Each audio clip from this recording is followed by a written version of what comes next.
First, Fabled took you to the Spirit Lands, and now it is taking you to the Eve of Times. Ooh. Yes, Fabled. We did a preview of the original Fabled Spirit Lands some time ago, but now they've got the expansion Eve of Times that takes a very unique game and makes it uniquer. Yeah, I would say more unique. Fabled was definitely one of the more unique games we've played, and we'll talk a little bit about Fabled. If you want a full breakdown, you can always go watch our video, but we'll give you a little bit. But what we really want to talk about is what's coming with that Eve of Times. It's all kind of centered around this idea of like the end of the world is coming. And it's so the Eve of Times. It is the Eve of Times, and it is a modular expansion, which is adding 3 new modules and a ton of new scenarios. If you remember from Fabled, it was kind of more of a scenario-based game. There were scenarios. I think when we played it, we did play just the base scenario, but there was quite a bit more that they offered. There's even more that they offer in this respect in this one. And like Ryan said, some modules. They do recommend don't jump into all the modules at once, but they don't say you can't do that. That's either. true, they don't. But for a little bit of a recap on Fabled, the original game, what you're doing is very unique. You've got this land out here, a set of these cards, and on your turn you can do a number of things. You could do, one thing is add a card. You're going to look down here, and these are the ones from the expansion that we have here.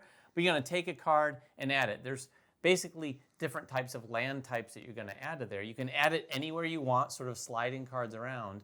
And then you're going to put one of your guys, the sages, on the number 1 spot. And some of those cards might have multiple 1 spots. So you put your sages on there because another thing you're going to be doing during your turn is moving your sages. And you can move 1 sage as one of your actions if you're not adding a land.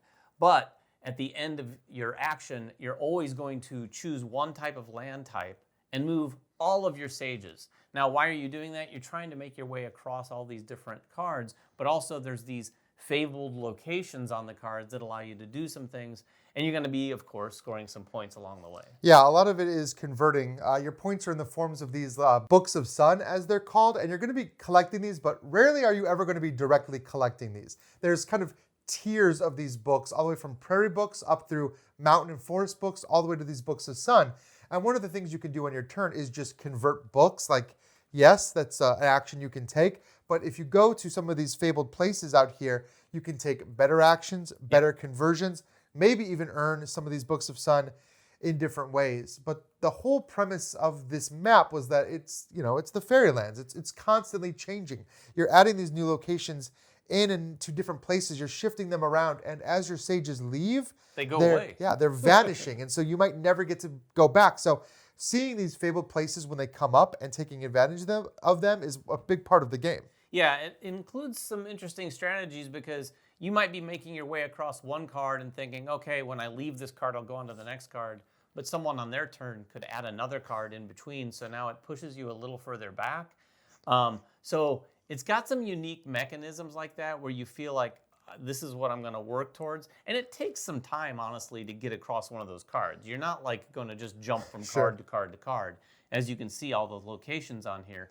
It takes a minute. And some of the new locations in some of the module here make it even a little bit more interesting. Yeah, there's 3 modules added. We're going to talk about them a little bit briefly, and then we're going to talk about what makes some of these scenarios really cool, because one thing they really did for this game, I think they upped the ante when it comes to the scenarios they added. So there are 3 modules, and you can kind of mix and match them how you want. The first one especially, it's called Magnificent Allies, and this gives you a whole stack of new ally cards that you could add into your game.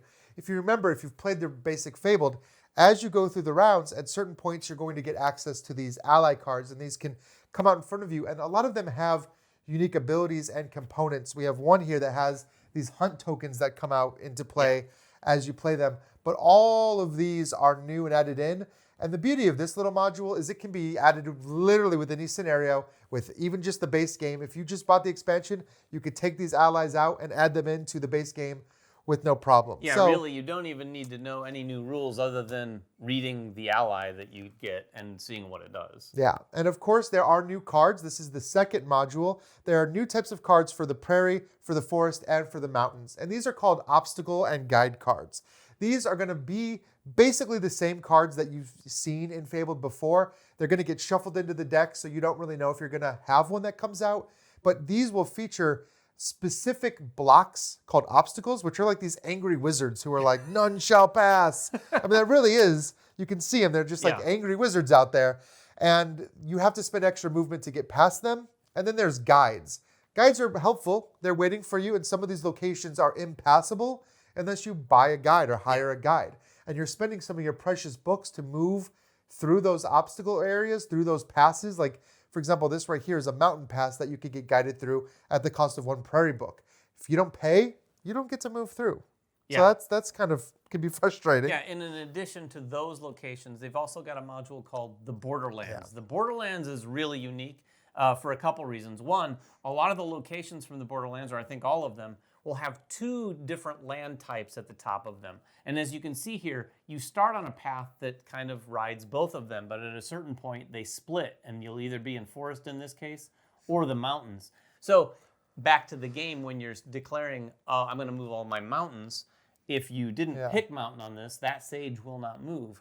But it kind of changes some things up. The other thing interesting about Borderlands is when you add these, you can do that at any time, but you have to pay this guy over here. Yeah, he's the gatekeeper. He kind of blocks your way to get to the Borderlands, and you have to pay him. And you'll see that there's a cost associated to whatever level of payment he's on. He starts high. He starts very high. And early in the game, it's very expensive to add Borderlands cards. We've added one right here just to kind of tease it. Yeah. But they are very expensive. But the deal is, as you start adding other locations that are not Borderlands, he starts going down that track.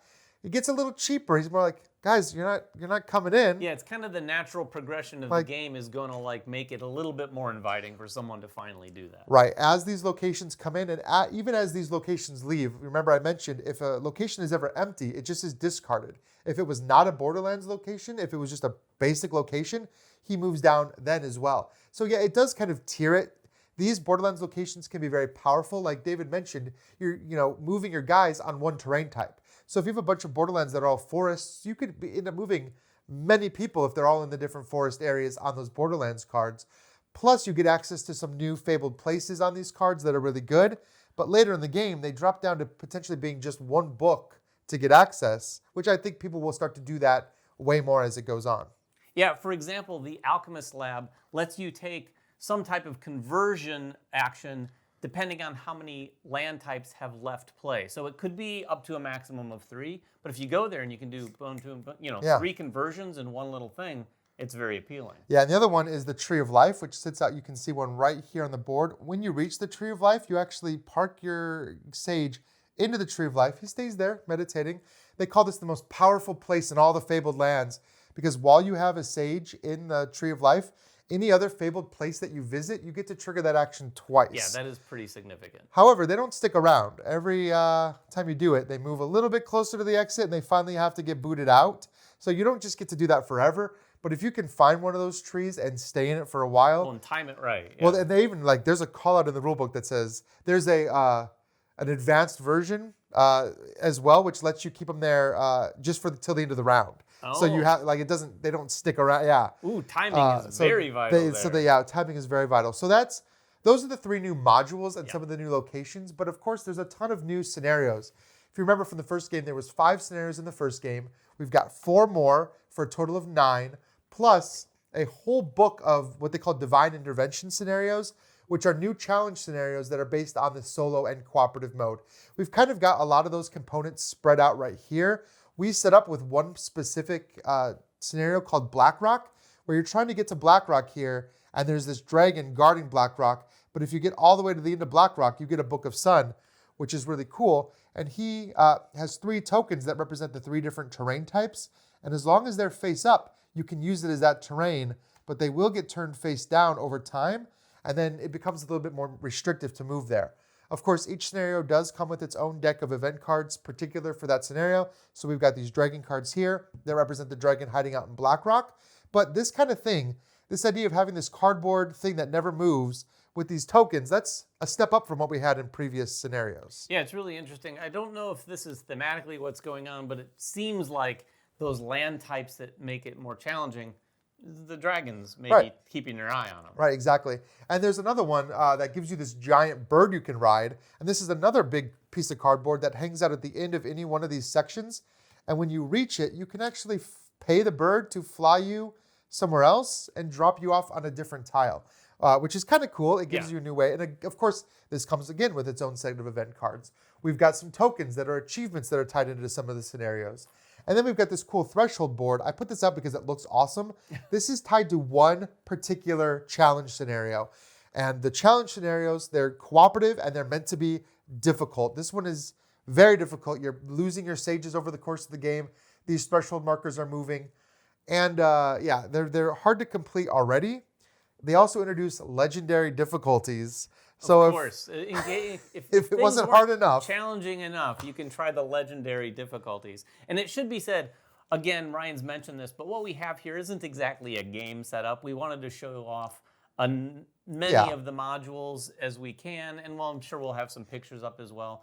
But if you have any questions about Fabled Eve of Time, please make them in the comments below. We'll get down there and answer whatever we can about this and the original game. Until next time, though, make sure everyone has fun at the table, and we'll see you then.